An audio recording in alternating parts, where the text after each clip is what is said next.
Two questions. One, Padma's point that why wasn't there more security around Hadi when he was such a key player in the ouster of Hasina? Surely his security is the responsibility of the Yunus government. Question one.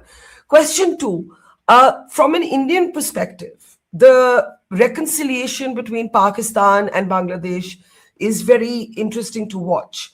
This is the month, as I said, we are just 2 days after Bangladesh was birthed, with the help, as you know, of the Indian Army, the 1971 war. We have just celebrated, commemorated Vijay Diwas here. The point being made here is that the reconciliation with Pakistan, the tilt towards Pakistan, how do you explain that? So two questions there for you, Mr. Ishrak.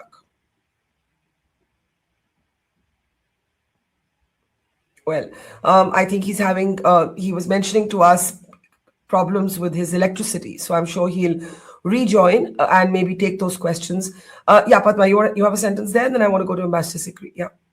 Yeah, I just wanted to say that you shouldn't forget that there are so many. I mean, of course, the Awami League is being blamed, but there's also, it could have been Pakistan itself. You combine Islamist radicalism and India bashing, and what do you have? This is a perfect breeding ground for Pakistan to stage its mischief and its thousand needles policy, from around the region.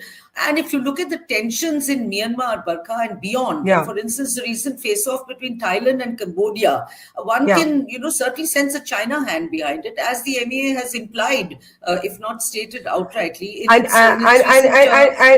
Absolutely. And I think the parliamentary panel report actually flags specifically the role of China and Pakistan in what's happening in Bangladesh today. Mr. Ishrak, now that we have you back, if you'd like to respond, how do you see this reconciliation process with Pakistan? And, Padma was saying, how do we know Pakistan isn't fomenting trouble or China isn't? It would suit them perfectly. Their aim would be to drive a deeper wedge between New Delhi and Dhaka. Okay. So I have to unpack a few things. First of all, Ms. Padma was saying that the Secretary General of Jamaat has said that Bangladesh is still a province of Pakistan. This is not factually correct. What he was referring to was that Bangladesh has become subservient to India. Yes, it is true that without India's help, Bangladesh might not have gotten its independence, might not have. I'm not sure if that is the case. I mean, no one knows with certainty. We can't rewrite history now. We can't rewrite history, Mr. Ishrak. No, there are lots of facts. Our army went to war for the birth of your country. I think we should respect the 71 heroes. I would find it very problematic to allow you to say that. While I believe in a democratic space, the images you see on your screen is the surrender of the Pakistan army to the Indian army. 93,000 prisoners of war were taken from Pakistan.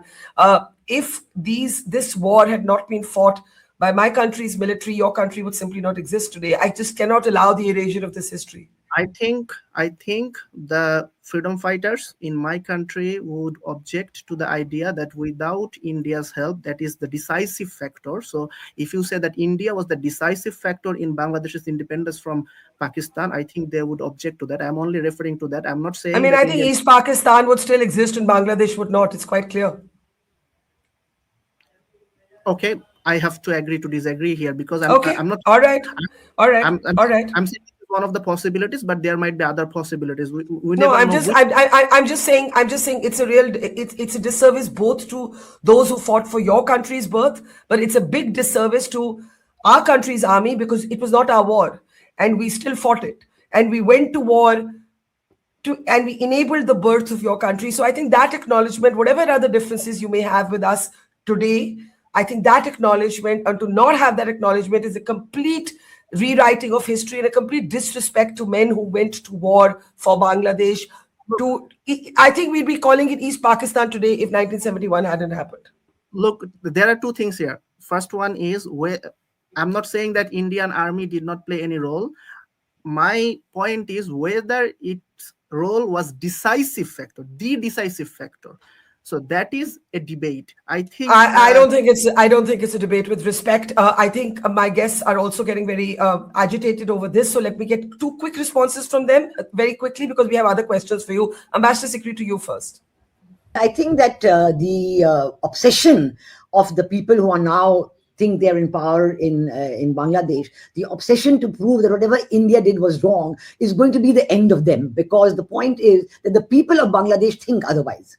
And I think I have lived in Bangladesh. I've lived in Bangladesh through a very difficult time, but I know the response of the people of Bangladesh. I'm not talking of the government of the day, which was very different, but I'm talking of the people of Bangladesh. And they value India and Bangladesh was shoulder to shoulder.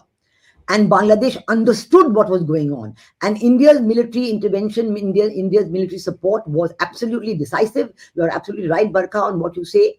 And the question that we were not even shoulder to shoulder, and that whether it was decisive or not, this is really a kind of a historical nitpicking, which will really cannot but be the end of this group's popularity in Bangladesh. But it also gives you a sense of the kind of dangerous post-generational, post-war, thinking you're dealing with. That's because everybody in India remembers 1947, even though generations have come afterwards. That's right. That's right. In Bangladesh also, everybody remembers. They're proud of the liberation war. Yeah. They're proud of the way Bangladesh became independent. Even though there are people who today are, trying to be rulers, but they may not even have been born in 1971, but that's fine. But you still remember the history of your country. Those who do not learn the lessons of history are forced to repeat them. They should remember that. Absolutely. Okay, Padma, very quickly, then I think we have to give Mr. Ishrak the mic again. Yeah. Very quickly, Ishrak, I think it's semantics that you're playing around with, because what you said is essentially exactly the same thing that the Secretary General of the Jamaat is being quoted as saying, including incidentally by your own media concerns. So, by saying that India merely fought a war with Pakistan in 1971 and that Bangladesh had nothing to do with it, I think you're doing a huge disservice not only to the Indian armed forces, but to each and every Indian of that generation who, actually sacrificed a lot. We laid down a lot, we sacrificed a lot, and I very well remember it. I was 11 years old or 10 years old, and I remember very well that Bangladesh, it was on everybody's lips. In fact, the entire nation wanted to liberate Bangladesh, not for India's own selfish reasons, but simply because there was bloodshed going on and there were terrible absolutely terrible genocide. So you cannot tell me that the figures of that genocide were just merely sort of fantasized and drawn out of thin air by the Indians, nor by India. I think this will have to be a one of the red lines of, as an Indian, that we will have to draw. But I want to ask you a contemporary question, Mr. Ishrak. And the contemporary question is, how do you see your relationship with Pakistan today? How does today's Bangladesh see the relationship with Pakistan? Well, I understand that every nation state has its own history.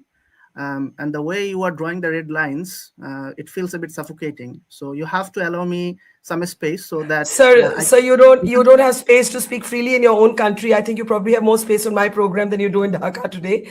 But you said it yourself. In the beginning, you said, I can't speak openly, I'm not safe. Because of a fugitive person that you are harboring in India, I hope the government... So Sheikh Hasina in Delhi is, if you believe that Miss Hasina is so powerful that everything happening in Bangladesh today is because of her, then actually you acknowledge that she has great sway over the street and this regime is forced. You understand that there's a contradiction in terms in what you're saying. If Hasina's Awami League is directing all of this, if she's able to remote control from wherever she is in India, remote control this entire agitation, firstly, why would she encourage an anti-India agitation? Please do explain. Your argument is entirely illogical, okay. Mr. Ishrak. You have to give me some time. First of all, what Awami League wants at this moment is chaos, full of chaos. Its primary objective is to prevent, Ambassador Sikri, I respect your opinion, but you have to allow me to speak. Okay, please.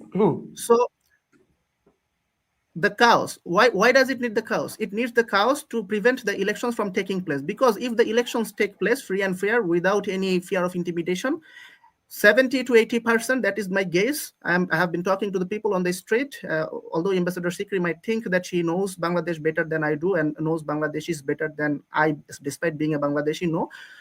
The reality is people are eager to vote. They have not been able to vote for 17 years. The person that you are harboring in India, she has been denying us that right. I have never been able to vote in my adult life. So this will be my first time voting. So why did Yunus take so long to announce elections? Because we needed to enact reforms Everything was rotten. Ambassador Sikri made a point that what the Bangladeshi border guards are doing, I would let her know what they were doing. So there was a person named Shukranjan Bali, a Hindu man, whose brother was killed by the West Pakistani military in 1971.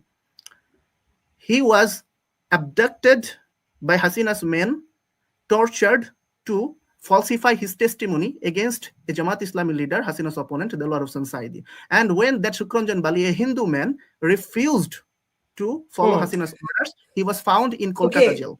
So we now have our I don't know where we're going with this. I had a question for you which you haven't answered. How do you see Pakistan's role? Pakistan's role, well, look, with India, I don't know how many times I should have to be thankful to India for... I just asked you, how do you see Pakistan's role? I didn't ask you about India. Oh, yes. So we cannot be solely dependent on India. We have our food security concerns and other concerns. We have to diversify our sources for everything. We don't have a policy of enmity towards Pakistan. So if South Asia needs to when you say we do not have enmity towards Pakistan, who's the we in that? Certainly Bangladesh. And you mean this? Okay, let's take that last comment. We do not have enmity with Pakistan. We have to diversify our dependencies. We cannot depend only on India.